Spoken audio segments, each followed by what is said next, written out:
Hi, my name's Andrew and I'm from Vehicle Components. You may be wondering why the 76 behind me doesn't have a wheel carrier on like I said it was going to. Now that's a long story.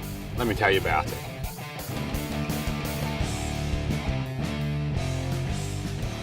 We did originally buy a Kmart rear bar to fit onto this car.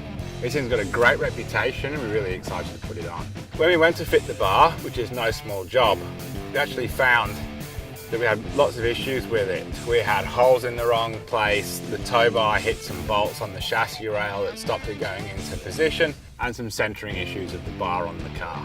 Long story short, the vehicle ended up being off the road for a couple of weeks whilst we were in discussions with Kmart as to what to do.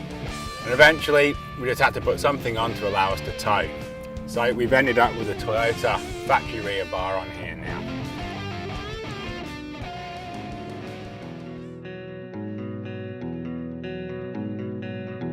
The only issue that we see with this factory Toyota bar is the ground clearance. It's a bit lower than a lot of the other offerings on the market, but I'm sure we'll find that out when we start hitting the tracks. For the keen-eyed of you out there, you might see this dent on the rear bumper.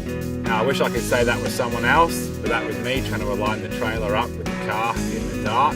We may even do a Vehicle Components version of this, made out of steel, so it doesn't happen again.